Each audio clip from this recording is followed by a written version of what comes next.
Hola, te damos la bienvenida a nuestra transmisión en vivo de la reunión de la Casa del Padre.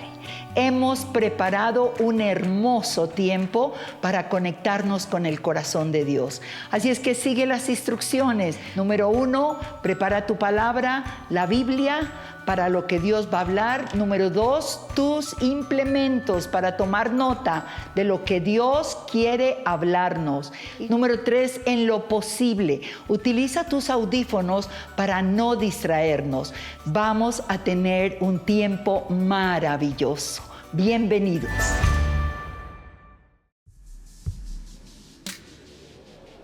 Señor, en esta tarde queremos darte toda la honra y toda la gloria, porque tú te lo mereces. El creador del cielo y de la tierra, quien me ama, quien dio su vida por llamarme su hijo. A ti la honra y la gloria, a ti la exaltación. Ahí donde estás, levanta tus manos, bátelas al cielo y dale honra y gloria a tu Señor, a tu creador. Tú eres digno, Señor, de recibir honra, gloria, poder y alabanza. Dios mío, que esta tarde sea una tarde en la cual tú te glorifiques en nuestra casa, en nuestro hogar, mientras nosotros te adoramos, mientras te bendecimos, mientras levantamos trono de alabanza y adoración. Señor, tú glorifícate en el lugar donde estamos. Tu gloria inunde, Señor, nuestra habitación. Tú eres santo, Dios. Glorioso, te cantamos glorioso, lo gritamos, Cristo te alabaré, tu nombre exaltaré, glorioso, nadie como tú, no hay nadie, no hay nadie como tú.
Tuya es la gloria y la honra por los siglos de los siglos, Señor. Te alabamos y te bendecimos. Levanta un fuerte aplauso a tu Señor y a tu Creador. Aleluya, aleluya. Señor, que cada batalla que estén lidiando mis hermanos puedan ahora, mientras alaban, mientras exaltan, recibir victoria. Señor, levanta su fe, levanta su vigor, Señor. Renuévales, restáurales, úngeles. Dios mío, que puedan sentir la victoria antes de la victoria. Mientras adoran, mientras alaban, Señor, puedan reconocer y recordar que tú peleas por nosotros, que somos más que vencedores en Cristo Jesús.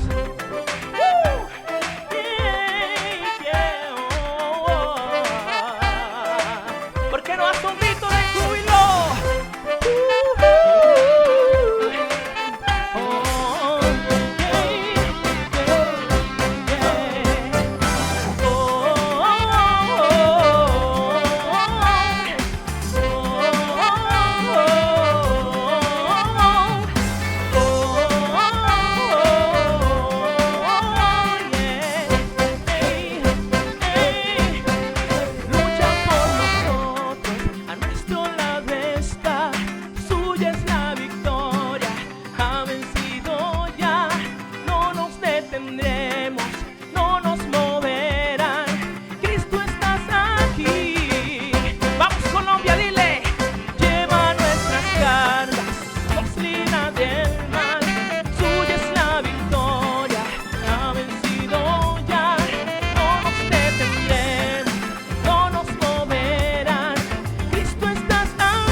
yo lo gritaré, gritaré, yo lo gritaré, lo proclamaré, lo creemos, lo confesamos, que tú eres el Señor, el Rey de Colombia, Señor de nuestra nación, Señor de mi nación, de mi casa, de mi hogar. Tú eres el Señor Jesús, la única sangre que se derramará en nuestra nación es tu sangre, que fue derramada hace 2000 años en la cruz del Calvario. Así que rogamos y pedimos, Señor, que tú rocíes nuestra nación, nuestras vidas con tu poderosa sangre. Esa sangre que trae redención, esa sangre que trae vida.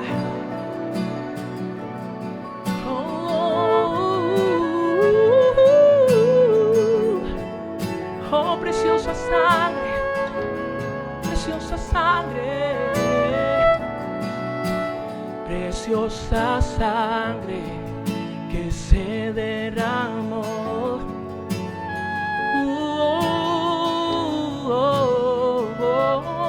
Yeah. Preciosa sangre fluyó por amor.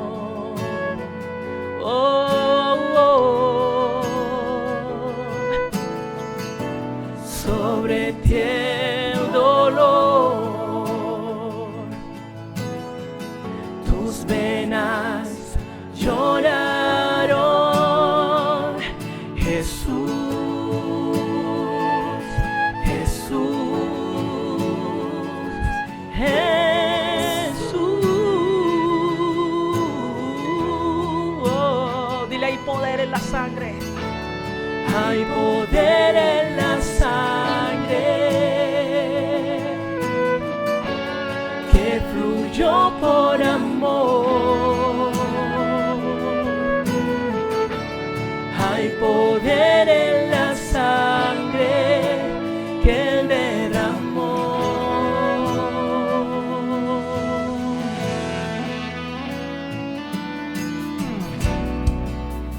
Preciosa sangre que me purificó.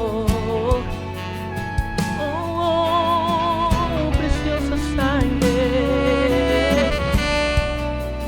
preciosa sangre que me transformó, me transformó, me transformó. Sobre ti el dolor, sobre ti el dolor, tus venas lloraron.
Hay poder, Señor, hay sanidad y liberación en tu sangre.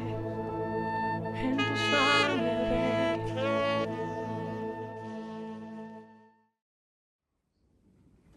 Qué tiempo más hermoso de alabanza, de adoración a nuestro Rey hemos tenido. Gracias, equipo, por llevarnos cada miércoles a la misma presencia del Señor. Saludamos a todos y a todas las personas que se están conectando de diferentes países y de tantas regiones de Colombia. Gracias por estar conectados con nosotros. Gracias por sus mensajes, por animarnos a seguir adelante en este trabajo indescriptible de amor que el Señor nos ha entregado. En esta tarde vamos a ir a una escritura, Juan capítulo 16, versículos 25 al 33. El título del mensaje que quiero compartir es ¿qué ves en medio de la aflicción? ¿Qué ven tus ojos? ¿Qué estás mirando en medio de la prueba? Necesitamos aprender a, en medio de la prueba, poder vivir en victoria completa. Juan capítulo 16, versículos 25 al versículo 33. Estas cosas os he hablado en alegorías. La hora viene cuando ya no os hablaré por alegorías, sino que claramente os anunciaré acerca del Padre. En aquel día pediréis en mi nombre, y no os digo que yo rogaré al Padre por vosotros, pues el Padre mismo os ama, porque vosotros me habéis amado y habéis creído que yo salí de Dios. Salí del Padre y he venido al mundo. Otra vez dejo el mundo y voy al Padre. Le dijeron sus discípulos: he aquí, ahora hablas claramente y ninguna alegoría dices.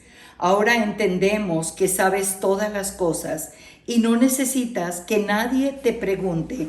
Por esto creemos que has salido de Dios. Jesús le respondió: ¿ahora creéis? He aquí, la hora viene y ha venido ya en que seréis esparcidos cada uno por su lado y me dejaréis solos. Mas no estoy solo, porque el Padre está conmigo. Verso 33, quiero que lo lea junto conmigo allí donde te encuentras. Estas cosas os he hablado para que en mí tengáis paz. En el mundo tendréis aflicción, pero confiad, yo he vencido al mundo. Padre, te pedimos que en esta tarde, a través de esta palabra, a través de este mensaje, tú hables a cada uno de nuestros corazones. Vidas que están pasando por situaciones difíciles, por conflictos, por aflicciones. Que esta palabra traiga un levantarse, traiga una victoria y podamos, Señor, mantenernos firmes en lo que tú esperas de cada uno de tus hijos. En este pasaje que leímos, el Señor sigue dando las últimas instrucciones. Él está cerca a ir ya a la cruz. Y entonces el Señor le está hablando a sus seguidores, le está hablando a sus discípulos. Es interesante que dice, les he hablado por alegoría, y ahora no les estoy ya hablando por alegoría. Ellos reconocen que no está usando ninguna alegoría, que está hablando claramente. Y por eso les dice, y espero que crean, y ellos dicen, ahora creemos. Y luego el Señor les está diciendo que en el momento difícil que Él va a pasar, que es el momento de la cruz, muchos de ellos se irán y lo dejarán solo, pero que el Padre lo acompañará siempre. Él está diciendo, ustedes me dejarán, pero yo y el Padre estaremos juntos. Y luego termina diciendo acerca de esto, que en el mundo, porque a ellos van a ser perseguidos por su nombre, pero que en el mundo tendremos aflicciones, pero que confiemos que Él ha vencido al mundo. Está hablándoles precisamente de aflicciones. Ahora, todos nosotros a lo largo de la vida, creyentes y no creyentes, todo ser humano que viene a esta tierra va a tener que pasar, está pasando, ha pasado, va a pasar por aflicciones. Este mundo realmente a causa del pecado ha traído pruebas, dificultades, luchas que traen aflicción a nuestros corazones. Cuando hablamos de aflicción, estamos hablando de un tiempo duro, de un tiempo de dolor, de un tiempo de angustia, de un tiempo de desesperación, de un tiempo de profunda tristeza a causa de situaciones difíciles que tenemos que vivir, que hemos tenido que pasar, que posiblemente estamos pasando, procesos en la familia, pruebas en la parte económica, pruebas en la parte física, pruebas en la parte emocional, pruebas en el ministerio, pruebas en el trabajo donde tú estás. Una serie de dificultades que van a venir a nuestra vida tarde que temprano. Lo hermoso es que Jesús vivió esos tiempos de aflicciones. Cuando miramos nosotros en Mateo capítulo 26, versículo 36 al 38, voy a leerlo en la Nueva Traducción Viviente, es cuando Jesús está ya a punto de ir a la cruz. Y dice, entonces Jesús fue con ellos al huerto de los olivos llamado Getsemaní. La palabra Getsemaní en hebreo significa prensa de aceite. Es donde las olivas eran machacadas para poder extraer el aceite. Y él estaba allí en el huerto de los olivos. Y fue con tres de sus discípulos. Dijo, siéntense aquí mientras voy allí para orar. Y se llevó a Pedro, a los hijos de Zebedeo, Santiago y Juan, y comenzó a afligirse y angustiarse. Y aquí tenemos aflicción en la vida del Señor. Y les dijo, mi alma está destrozada de tanta tristeza hasta el punto de la muerte. Quédense aquí y velen conmigo. Estaba pasando por un tiempo de mucha aflicción, por una agonía antes de la total agonía. Él tenía que ir a la cruz. Él estaba pensando en la cruz, no tanto en los dolores, no tanto en los azotes, no tanto en los clavos, no tanto en la deshonra de esa muerte de maldición que tenían los romanos.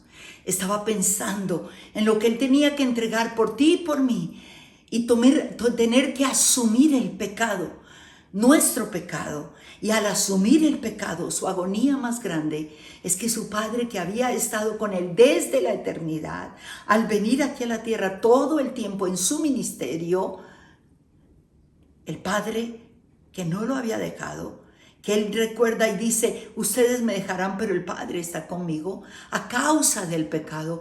El hacerse pecado por nosotros, el llevar tu pecado y mi pecado, el Padre tenía que abandonarlo. Esa era su agonía hasta la muerte. Esa era su aflicción hasta la muerte. Así es que Jesús te entiende, me entiende, porque Él ha pasado por todo lo que tú y yo hemos pasado, estamos pasando o tendremos que pasar. ¿Qué vemos realmente en medio de la aflicción? ¿Qué estás viendo tú en medio de esa prueba? En medio de ese tiempo duro, en los tiempos que yo he tenido que vivir, que tú has tenido que vivir. Nos hemos preguntado, ¿qué realmente vemos? Porque muchas personas realmente llegan a un punto de desesperarse. Llegan a poner su mirada solamente en lo que está pasando. He escuchado y aún yo lo he dicho, no quiero ver noticias en este tiempo. Todo es muerte, todo es la cantidad de índices de personas que han muerto, de las que están contagiadas, de las variantes del virus, de que ahora son terribles las variantes, de que puede que dé y no dure ni un día, en que están tocando ya no los ancianos, sino la gente joven, muy joven, la gente de edad madura. Bueno, esto todo son malas noticias. ¿Qué estamos viendo? ¿A quién estamos viendo? Lo importante es lo que nosotros podemos ver en medio de la aflicción. Muchas personas en medio de la aflicción dan la espalda, dejan el cristianismo. No puedo creer que esto me esté pasando a mí si yo le he servido al Señor, yo he diezmado todo el tiempo, yo he sido obediente, le reclamamos a Dios. Necesitamos entender que el tiempo de aflicción nos llega tarde que temprano, pero ¿qué veremos en medio del tiempo de aflicción? El apóstol Pablo en 2 de Corintios capítulo 4 versículo 18, pero aún desde el 16 él viene hablando acerca de la prueba, acerca de la tribulación, acerca de la aflicción. Y me encanta porque él describe la aflicción. Él había llegado a un punto en su vida de una madurez, de un entendimiento. Una prueba no lo iba a sacar de su llamado. Una prueba no lo iba a parar de su llamado. Él nunca paró. Él siguió y prosiguió adelante. Y en ese pasaje de 2 de Corintios 4, 16 al 18, él dice, porque esta leve tribulación momentánea, leve. Y si tú analizas cómo fue las pruebas de Pablo, fueron cárceles, azotes, casi al borde de la muerte, persecuciones, ultrajes, enfermedades, tantas cosas. Y él llama leve. Está leve y luego dice tribulación y luego dice momentánea, pasajera. Y no sabemos cuánto tiempo duraron sus pruebas, pero él dijo pasajera. Él aprendió a ver cosas grandes, pero él termina ese texto en el verso 18 diciendo, no mirando nosotros las cosas que no se ven, sino las que no se ven. Porque las cosas que se ven son perecederas, pero las que no se ven son eternas. Y eso es lo que Dios quiere, que aprendamos a ver más allá de esa dificultad, de esas circunstancias, de esas cosas que nuestros ojos naturales ven, que podamos ver mucho más allá de lo que en este momento mis ojos, tus ojos, en medio de la aflicción, estamos centrados viendo. Hay cosas más grandes.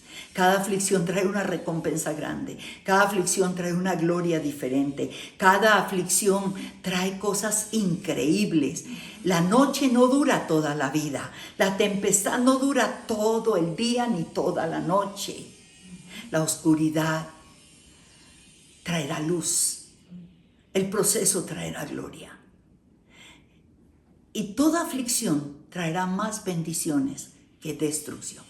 Yo quiero que miremos, voy a trabajar 4 puntos que vieron ciertos personajes de la Biblia. Hay muchos, pero quiero trabajar 4 aspectos en esta tarde. Que vieron ciertos personajes de la Biblia en medio de sus aflicciones. Y la primera persona que quiero trabajar es José.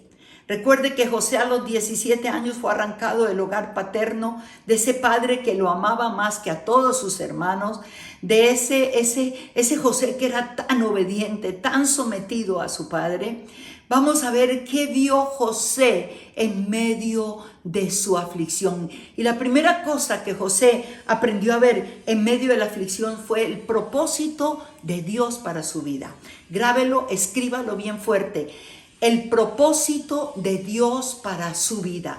En medio de la aflicción, no después de la aflicción, lo vio en medio de la aflicción. Acompáñeme a Génesis, capítulo 45, versículos 4 al 8. Aquí han pasado precisamente más de 13 años. Él llegó a los 17 años, él llegó a Egipto. Él a los 30 años realmente le interpreta el sueño al faraón, y ese sueño tenía que ver con él. Él llega a gobernar, pasa el tiempo duro de hambre, llega el tiempo de prosperidad, de las vacas gordas, de las espigas gordas, y luego viene el tiempo de sequía, el tiempo de hambre.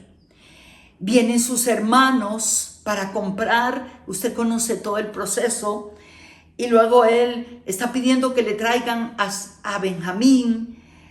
Hay un momento en que ya están ellos comiendo todos. Ellos no saben que José es su hermano, pero José sí sabe que ellos son sus hermanos. Y en el capítulo 45, versículo 4, dice: entonces dijo José a sus hermanos, cuando él se da a conocer, cuando él llora: acercaos ahora a mí. Y ellos se acercaron. Y él dice, aquí se revela: yo soy José, vuestro hermano, el que vendisteis en Egipto. ¿Puede imaginar cómo quedarían esos hermanos recordando inmediatamente todo el daño que a ese muchacho de 17 años le habían causado? Cómo engañaron a su padre con el manto, la túnica de José, con la sangre del cabrito, y su padre desde allí guardó luto por su hijo. Se les vino todo encima. Se quedaron asustados y asombrados. Versículo 5.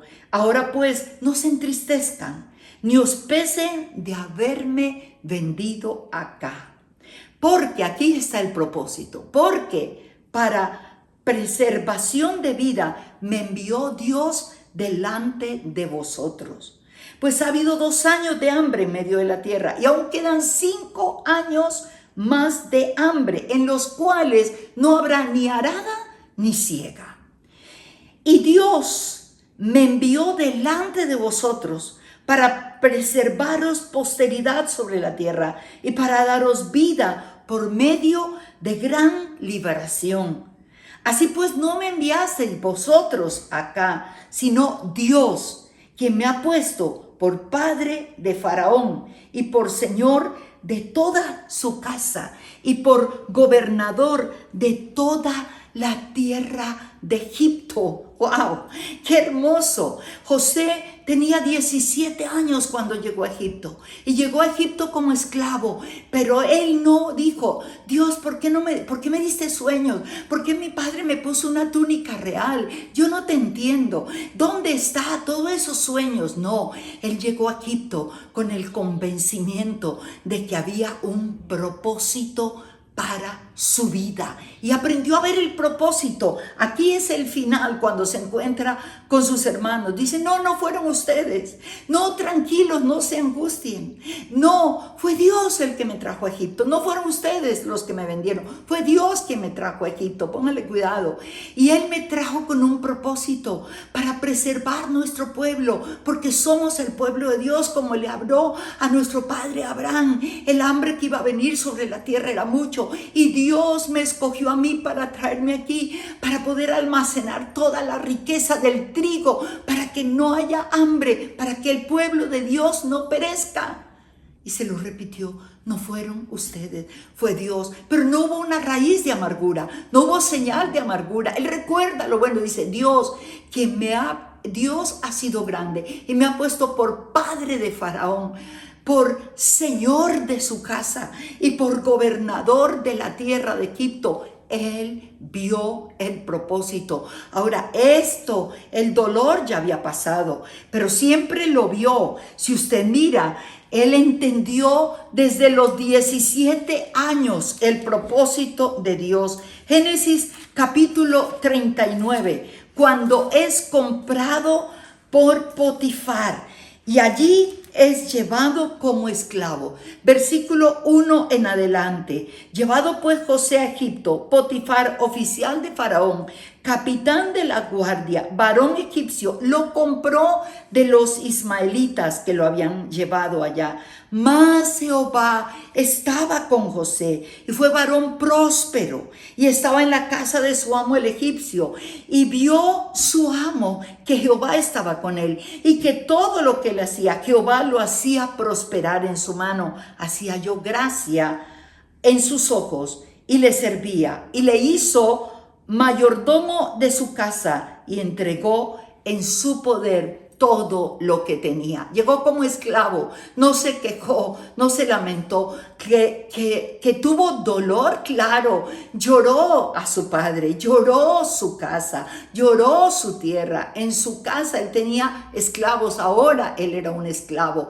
Lloró, y en medio de su aflicción él decía: yo sé que tengo un propósito. Yo no estoy aquí por casualidad. Lo que me está pasando no es casualidad. Dios tiene propósito. Por eso Dios estaba con él. Su corazón estaba de una manera increíble. Había victoria, qué hermoso. Y en un momento su amo se da cuenta que Dios estaba con él y lo puso por gobernador de toda su casa, como mayordomo, como el que le administró todos sus bienes. Usted sabe lo que pasó después. Fue calumniado por la mujer de Potifar, por tener que guardarse, por no ceder a la tentación.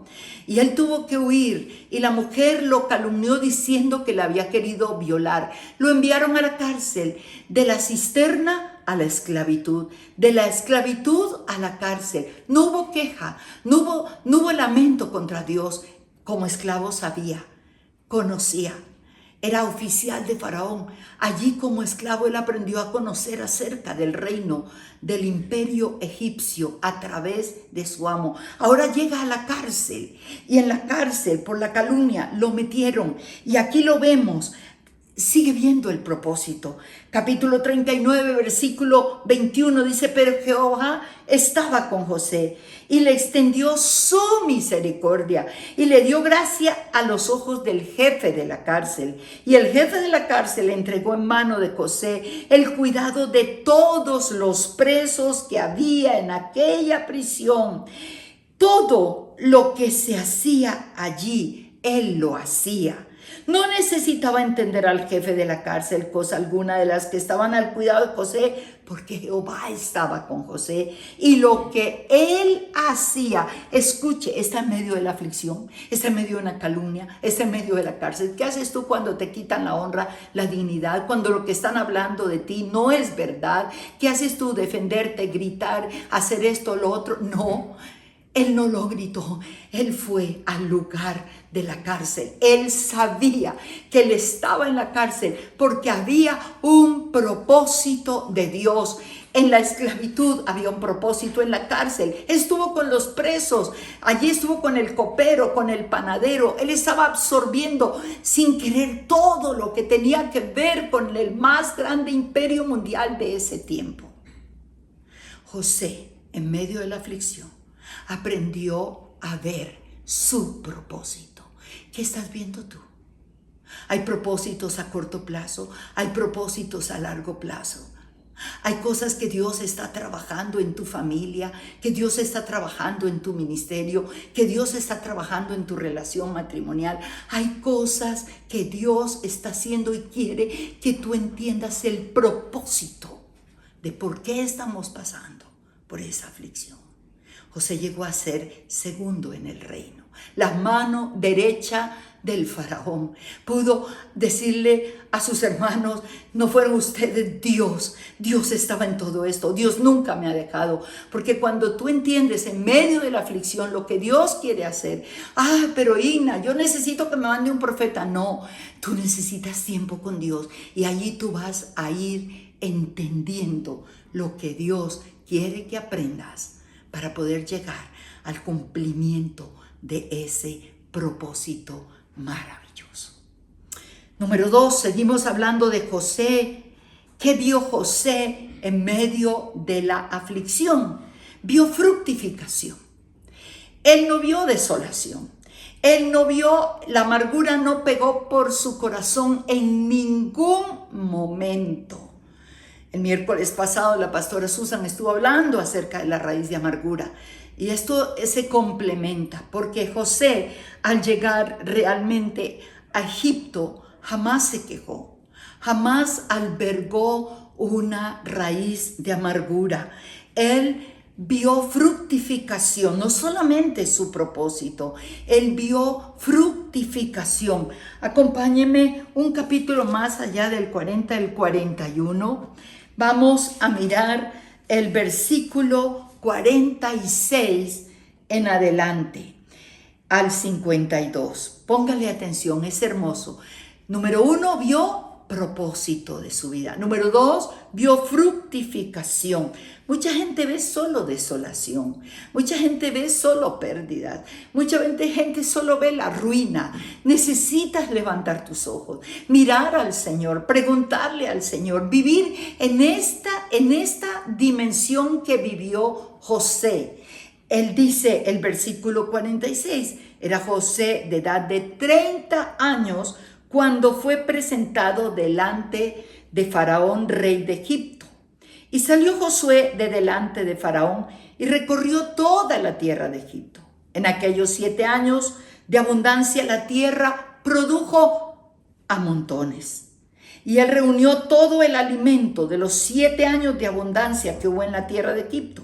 Abundancia, riqueza, fruto. Y guardó alimento en las ciudades, poniendo en cada ciudad el alimento del campo de sus alrededores. Recogió José trigo como arena del mar, mucho en extremo, hasta no poderse contar, porque no tenía número. Recogió José trigo, mucho trigo. Y luego dice aquí, y nacieron a José 2 hijos.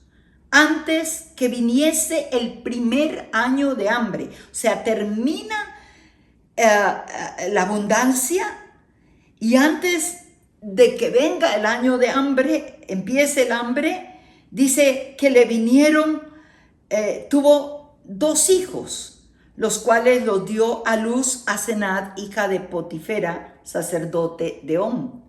Y llamó José el nombre del primogénito Manasés, porque dijo, Dios me hizo olvidar todo mi trabajo y toda la casa de mi padre. Y aquí tiene su primer hijo. Y él escogió el nombre de ese primer hijo. Se llamará Manasés. Y la palabra Manasés, ese nombre, significa fructífero. Significa el que hace olvidar. Significa el que hace olvidar. Y él estaba honrando a Dios. Él estaba honrando la obra de Dios en su corazón. Manasés, cada vez que él llamaba a su hijo, hijo, tú me has hecho olvidar. Dios me ha hecho olvidar. Él estaba declarando que él había olvidado.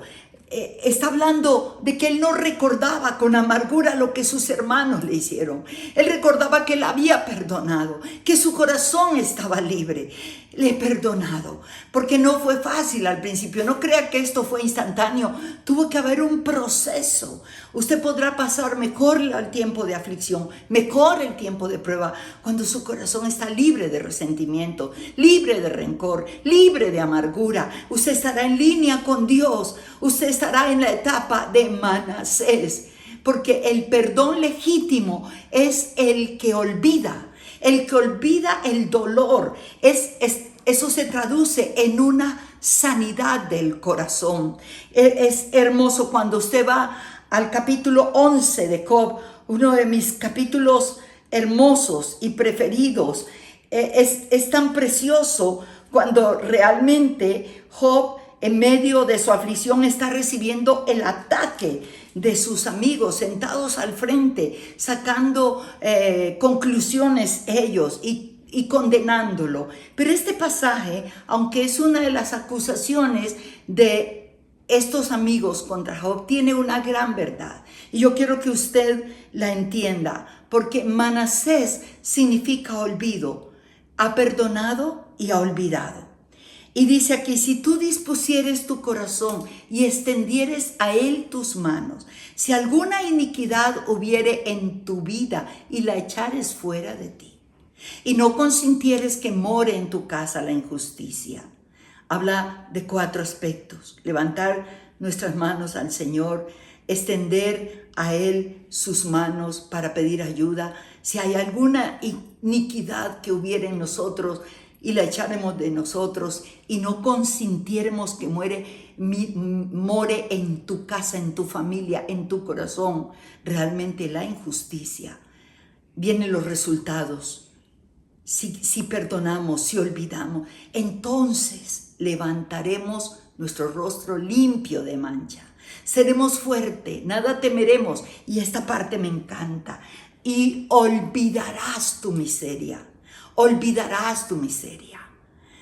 Ese olvidar tu miseria, tu dolor, toda la aflicción, todo lo que te causó dolor, todas las pérdidas, todos los lutos, todas las violaciones, todas las injusticias, olvidarás tu miseria. Y luego dice, te acordarás de ella como de aguas que ya pasaron. Entonces la vida te será más clara que el mediodía, aunque oscureciere será como la mañana. Tendrás confianza porque hay esperanza. Mirarás alrededor y dormirás seguro, y no habrá quien te espante, y muchos suplicarán tu favor. Qué tremendo pasaje. Y cuando dice olvidarás tu miseria o te acordarás de ella, es que lo que quiere decir es algo muy importante, es que el perdón tiene que llevar olvido. Ahora, no es que se vayan las escenas de la memoria, no, es que es la obra de sanidad de Dios, que cuando tú te dispones a perdonar para arrancar esa amargura, entonces Dios hace una obra que Él trae una sanidad y Él mete su mano a tu corazón y arranca todo el dolor que te causó esa experiencia. Hay gente que no quiere pasar por un lugar, hay gente que no quiere hablar con otras personas porque le recuerda algo doloroso, algo duro. Entonces, lo hermoso es que hay una sanidad tan grande que tú puedes traer a la memoria lo que te pasó, porque eso lo vas a usar para compartir con otros y ayudar a otros. Y entonces, lo más hermoso es que no habrá dolor al recuerdo. Eso garantiza una sanidad total. ¿Qué vio José en medio de la aflicción? Fructificación. Por eso a su primer hijo le puso Manasés, he olvidado. Y a su segundo hijo le puso Efraín, versículo 52, que dice, Efraín significa fructífero, porque después de el perdón y después de el olvido, de la sanidad, viene fruto. Hay fructificación en tu vida y realmente en mi vida. Qué hermosa experiencia, Efraín, porque dijo, Dios me hizo fructificar en tierra de aflicción. Lo hizo fructificar en tierra de aflicción, en medio de la aflicción, del haber sido vendido, del dolor que él vivió todo ese tiempo en la esclavitud, y él superó todo eso y Dios lo hizo fructífero, Efraín. Y cada vez que nombraba a su hijo, él sabía que Dios lo había hecho fructificar. Y Dios quiere que tu vida y mi vida realmente produzca fruto. Vuelvo a mencionar a mi Señor.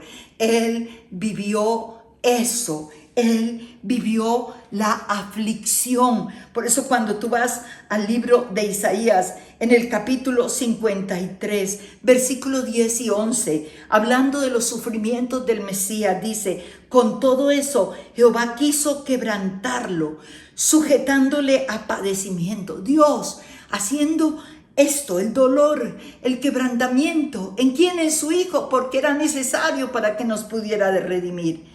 Cuando haya puesto su vida en expiación por el pecado, verá linaje, vivirá por largos días, y la voluntad de Jehová será en su mano prosperada.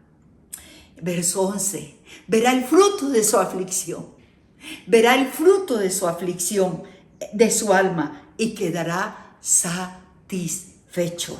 Por su conocimiento justificará mi siervo justo a muchos y llevará las iniquidades de ellos. Gloria al Señor.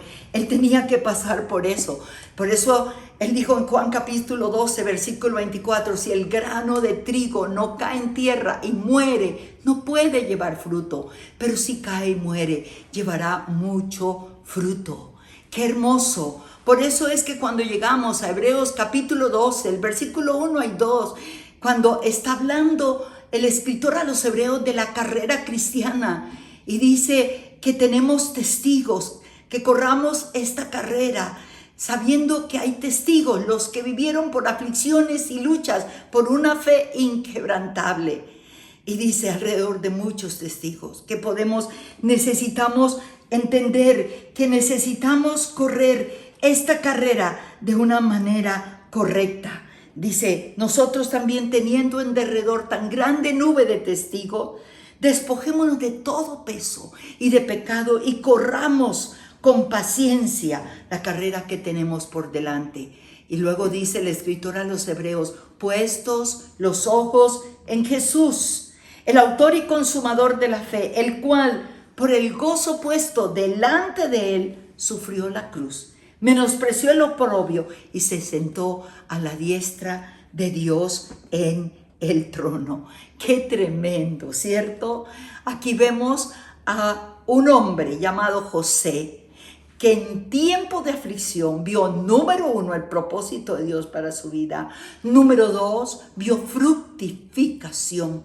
Cuando tú y yo pasamos por la aflicción, por el valle de sombra de muerte, por la crisis de enfermedad, por las pérdidas que esta pandemia ha dado, que no entendemos, pero lo pasamos de manera correcta. Pasamos viendo fructificación, porque esa aflicción, permíteme decirte, de acuerdo a lo que la palabra de Dios dice, no lo digo yo, de acuerdo a la experiencia de José y de otros más, este proceso duro que ha traído tanta aflicción va a traer un fruto incomparable en tu vida, en tu familia, en tu negocio, en lo que tú pusieres tu mano, en tu ministerio, pero necesitamos pasarla de manera correcta. Número 3, necesitamos ver en medio de la aflicción las oportunidades. Nosotros vemos primero propósito, segundo fructificación, y ahora vamos a ver que en medio de la aflicción necesitamos ver las oportunidades. Acompáñeme al libro de Filipenses, a la carta a los Filipenses, el capítulo 1, los versículos 12 al versículo 14. Esta es una carta preciosa, es una carta que se llama la epístola del gozo. ¿Por qué la epístola del gozo? Porque Pablo estaba en la cárcel. Desde la cárcel él está escribiendo a la iglesia de Filipos esta carta. No estaba libre, no estaba yendo ni viniendo, no estaba con sus hermanos en Cristo, estaba solo en la cárcel, en medio de cadenas, en medio de rejas, en medio de situaciones difíciles. Y toda esta epístola está marcada por una porción de gozo en cada parte. Y si usted subraya la palabra gozo, regocijo, van a ser muchas en esta epístola. Y él está escribiendo desde su prisión, desde las cadenas, como él estaba allí entre rejas. Y lo hermoso es que él, en medio de la cárcel, de la prisión, él aprendió a ver las oportunidades. Tú y yo necesitamos aprender a ver oportunidades en medio de la aflicción. Filipenses capítulo 1, versículos 12 al 14. Quiero que sepáis, hermanos, que las cosas que me han sucedido han redundado más bien para el progreso del evangelio.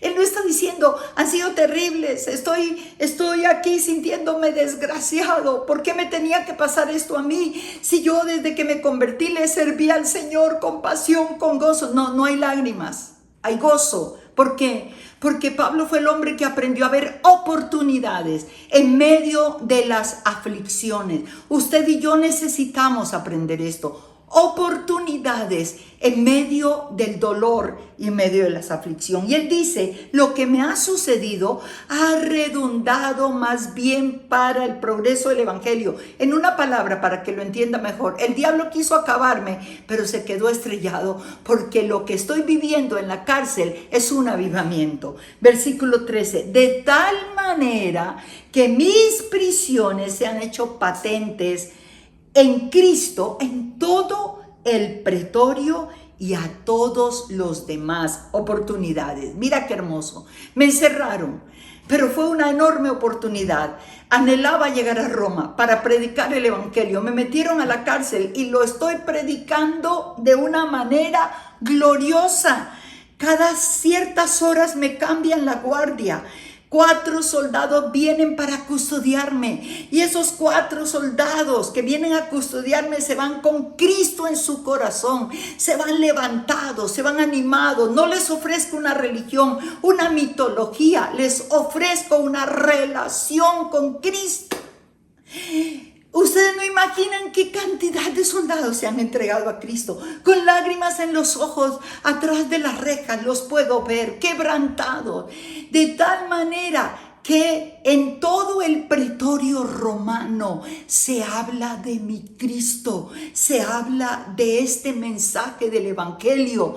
Otros le dicen: vas a custodiar a Pablo, vas a salir cambiado, vas a salir transformado. Él no perdió oportunidades. Él vio oportunidades en medio del dolor y en medio de la aflicción. Yo te digo, puedes ver oportunidades. Y no solamente eso, dice que se hicieron patentes en todo el pretorio, pero el versículo 14 dice: y la mayoría de los hermanos, cobrando ánimo en el Señor ahí en Roma, con mis prisiones, ahora se atreven mucho más a hablar de la palabra de el Señor sin temor. Se habían quedado callados, no testificaban por temor a que los encarcelaran, y ahora ellos son retados. Si Pablo desde la cárcel no calla, nosotros, ¿por qué tenemos que callar?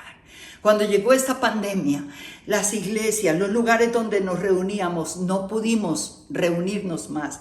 Han pasado 1 año y 3, 4 meses y anhelamos poder abrazarnos, poder llorar juntos cuando todo esto pase.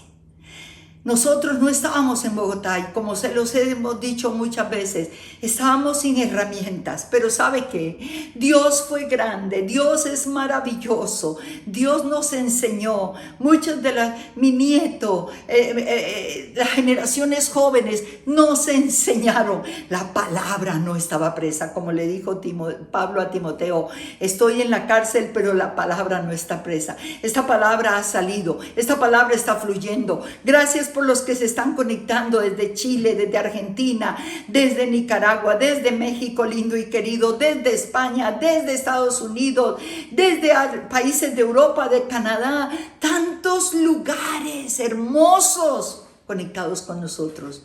Esto no hubiera podido ocurrir antes de la pandemia, pero está ocurriendo hoy. Gloria al Señor. Oportunidades. Pablo vio oportunidades. Cuando usted va a Hechos, capítulo 24, versículo 5, Pablo es acusado por los religiosos y está acusado por un hombre terrible que lo lleva ante Félix, y está allí acusándolo de que ha traído tanto algarabía, de que está yendo contra el gobierno y contra todo eso. Él lo llama una plaga. Él dice: este hombre es una plaga. Pero qué buena plaga, llenando el evangelio con el evangelio donde iba.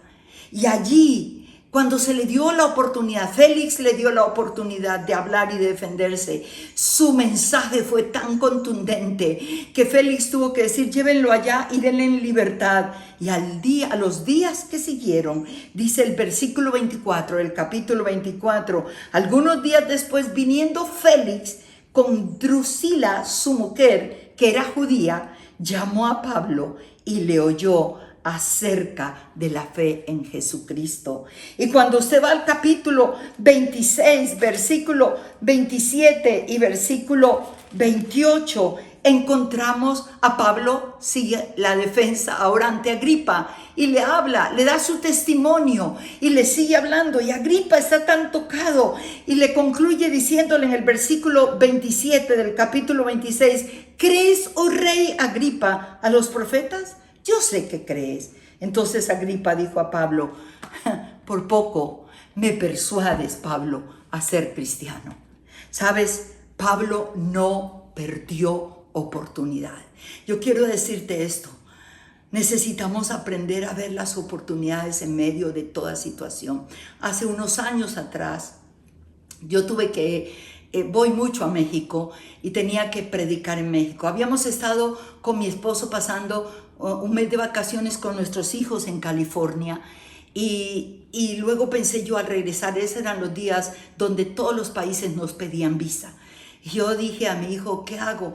Me voy a regresar y no voy a tener tiempo de meter mi pasaporte en la Embajada de México.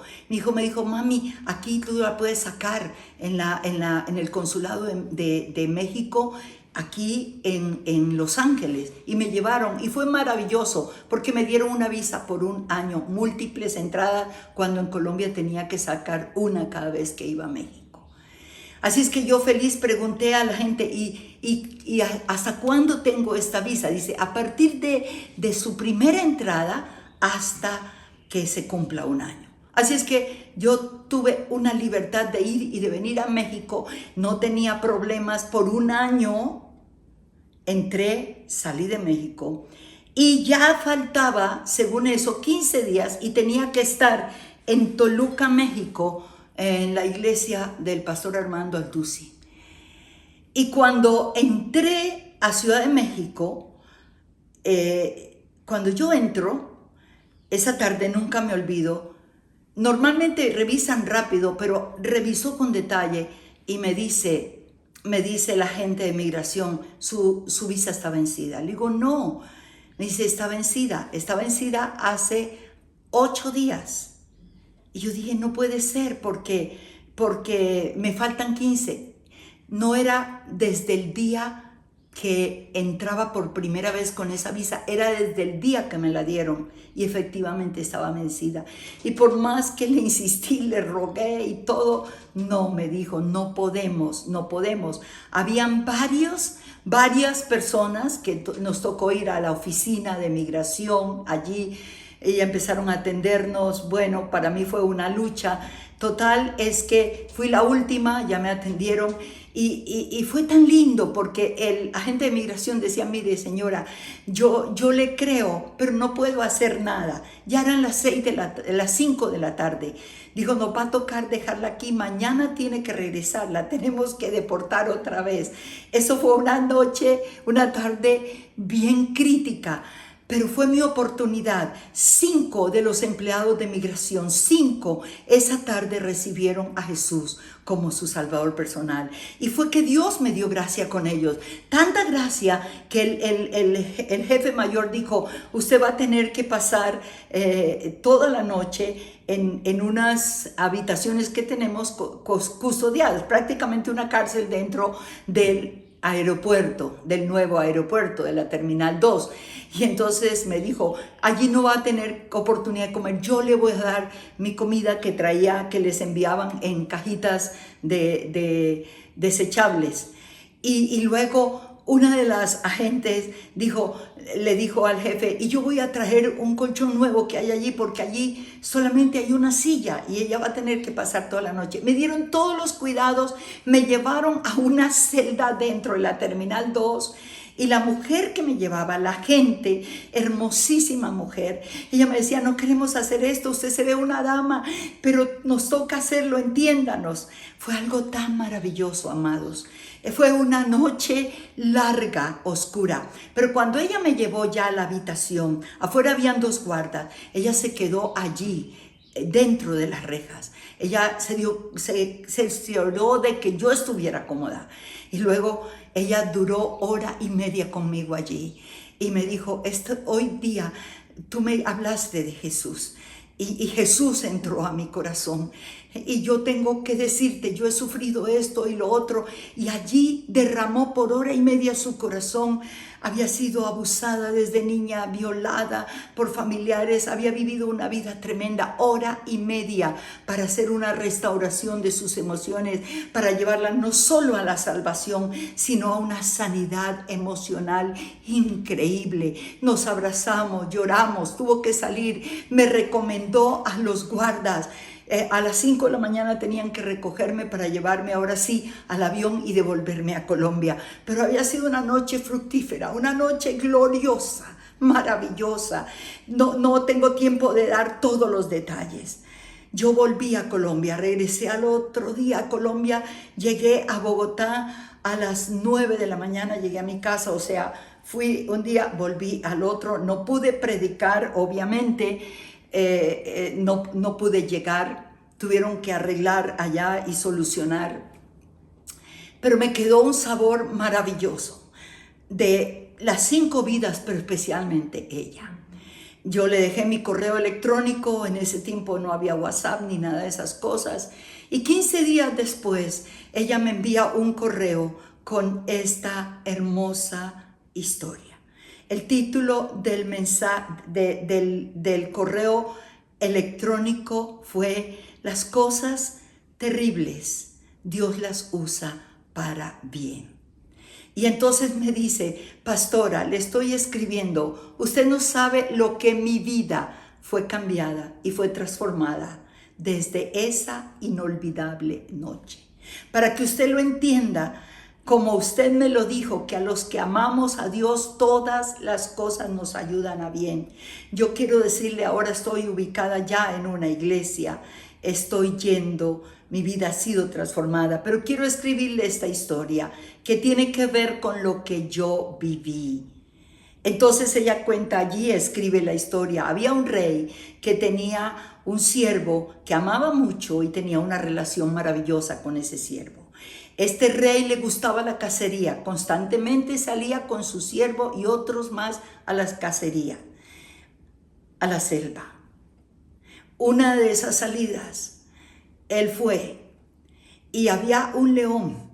Y entonces su siervo, cuando vio que el león le iba a atacar, el siervo entró y el siervo realmente disparó varias veces, y uno de los disparos dio en uno de los dedos del rey, pero acabó con la bestia y libró al rey de la muerte.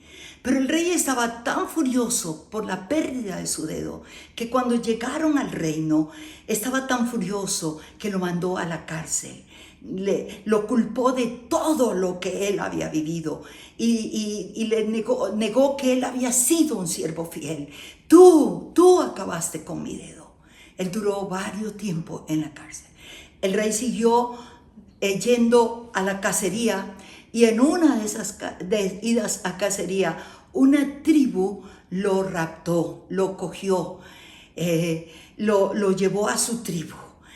Ahí fui llevado ante el cacique, lo tuvieron varios días, y entonces lo iban a ofrecer a los dioses de esa tribu.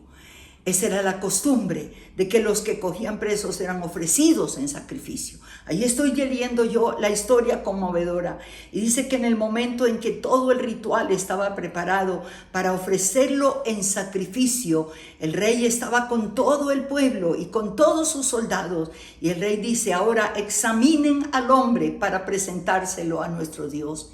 Y empiezan a examinarlo y se dan cuenta que le falta un dedo. Y entonces dice: le falta un dedo, rey. Y el rey dice: no podemos ofrecerlo, es imperfecto este sacrificio, no podemos ofrecérselo a nuestros dioses, no nos sirve, suéltenlo. Y soltaron al rey porque le faltaba un dedo. Y cuando el rey va de vuelta a su reino, él va llorando, él va quebrantado. Esa falta del dedo lo salvó de la muerte. Y cuando llega a su reino, él dice: saquen a mi siervo, aquel que me hablaba de su Dios, porque ese siervo le habló muchas veces de Dios. Y entonces cuando lo sacan y lo llevan a la presencia del rey, dice: tú quedas libre, tú eres libre. Y le cuenta la historia, y por este dedo yo realmente fui libre de la muerte. Y entonces él dice: gracias Dios, ese es nuestro Dios. Y entonces el rey voltea y le dice: y si tu Dios es tan bueno, ¿cómo entonces explica que tu Dios permitió que yo te metiera a la cárcel, siendo tu Dios tan bueno? ¿Y cómo permitió que tú estuvieras todo este tiempo en la cárcel? Si Él te ama tanto, debió librarte. Explícamelo. Y el siervo le dice: oh, Dios es grande, rey. Dios me ama. ¿Sabes por qué? Porque si hubiéramos ido y hubiéramos sido tomados por los indígenas entonces yo había tenido que morir también. Yo había tenido que ser sacrificado. Y tú también. Dios nos libró. Dios nos libró. Permitió que tú perdieras el dedo para que no murieras. Y si no, yo también hubiera sido sacrificado. Así es que gloria a Dios. Gloria a Dios. Necesitamos ver realmente, saber que en medio de la aflicción, en medio de todo lo que nosotros vivimos, hay tantas cosas hermosas. Vemos propósito, vemos fructificación, pero vemos oportunidades. Y cuando esta mujer me escribe a la final, ella me dice esto: yo sé que fue una dura noche, que no alcanzaste a cumplir tu propósito, pero pastora, quiero decirte que fue la oportunidad que yo tuve para conocer al Señor, para ser libre, para ser sanada. Dios te mandó a mi vida en esa cárcel del aeropuerto para que hoy yo fuera completamente libre. Oportunidades en medio de la aflicción. 3 aspectos importantes que vio José y que vio Pablo. Vio propósito, vio fructificación, vio Pablo oportunidades, y termino con la 4ª rápidamente. Acompáñenme al libro de Isaías, capítulo 6. Vamos a ver la 4ª cosa. Isaías pudo ver transformación. Diga conmigo, transformación en medio de la aflicción. Ese capítulo 6 de Isaías es hermoso. Comienza diciendo: en el año que murió el rey Uzías, vi yo al Señor sentado sobre un trono alto y sublime. Sus faldas llenaban el templo. Por encima de él habían serafines. Cada uno tenía 6 alas. Con 2 cubrían sus rostros, con 2 cubrían sus pies y con 2 volaban. Y los quiciales de las puertas se estremecieron con la voz del que clamaba, y la casa se llenó de humo. Entonces dije: ay de mí, que soy muerto, porque siendo hombre inmundo de labios y habitando en medio de pueblo que tiene labios inmundos, han visto mis ojos al Rey Jehová de los ejércitos.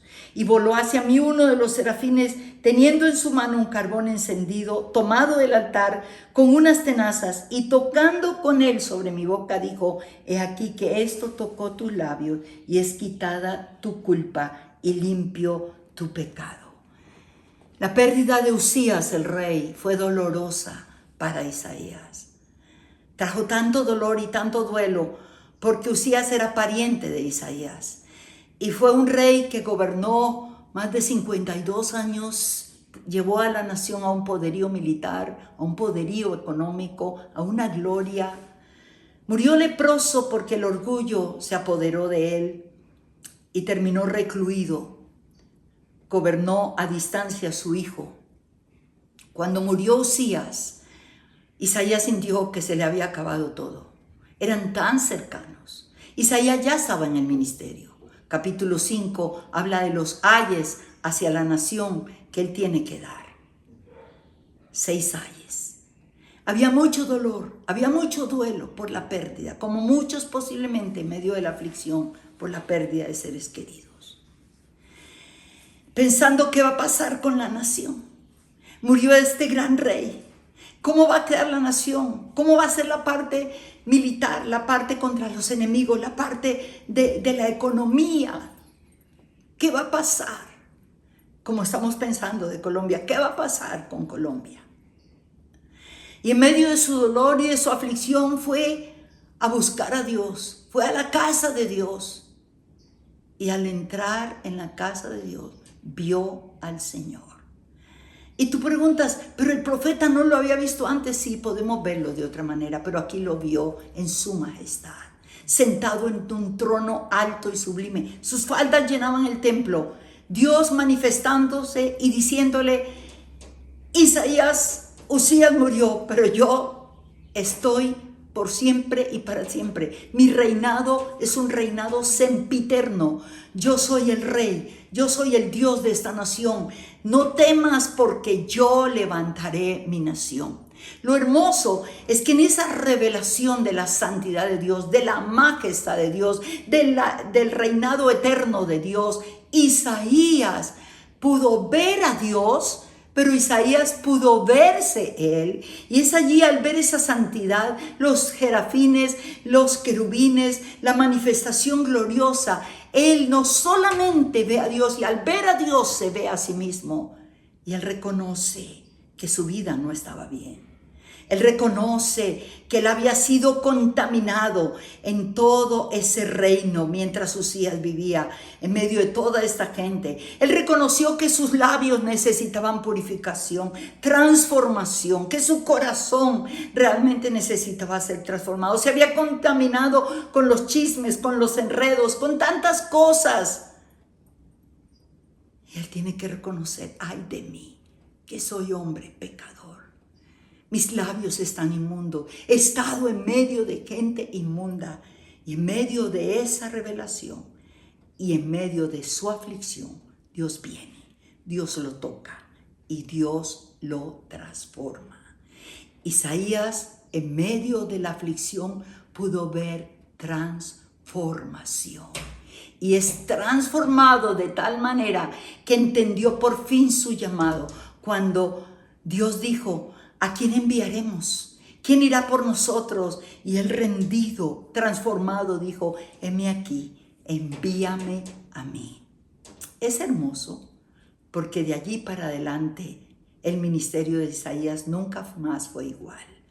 Fue transformado, fue cambiado y vino a él un nivel de revelación tan glorioso del Mesías. Él recibió la revelación de los sufrimientos del Mesías, de la unción del Mesías, del reinado del Mesías. A él le fue revelado tanto porque hubo transformación en medio de la aflicción. ¿Qué ves tú en medio de la aflicción que estás viviendo? ¿Qué hablan tus labios en medio de la aflicción que tú estás viviendo? Podemos realmente llegar a ver oportunidades, podemos llegar a ver fructificación, podemos llegar a ver el propósito de Dios. Y si pasamos bien, seremos transformados.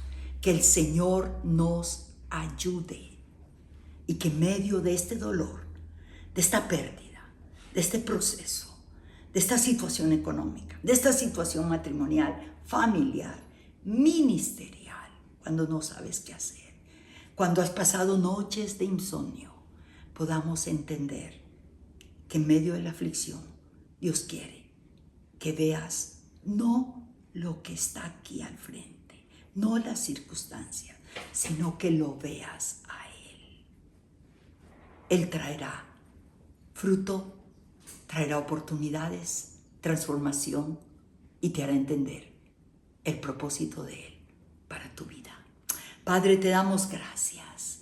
Gracias porque tú nos estás animando en medio de situaciones difíciles, tristes, pérdidas, luto, dolor, tristeza, depresión y aflicción. Hoy esta palabra, tú la traes a nuestro corazón porque tú quieres que cada uno de nosotros nos levantemos y que en medio de la aflicción te podamos ver a ti como te vio José, como te vio Pablo, como te vio Isaías. Gracias te damos, Señor, en el nombre de Jesús. Amén. Gracias por estar conectado con nosotros. El próximo miércoles yo creo que hay más que hablar sobre esto de aflicción. Así es que nos vemos el próximo miércoles y bendiciones grandes. Les amo. Qué bendición ha sido poder estar unidos en esta transmisión, en este día, y que la palabra haya sido eficaz en tu vida, que haya llegado a buena tierra, que es tu corazón, y que en estos días puedes estarla meditando para que haga su obra, porque la palabra de Dios nunca vuelve vacía. Estaremos aquí esperándoles el otro miércoles. Que el Señor les bendiga y les guarde esta semana y les amamos.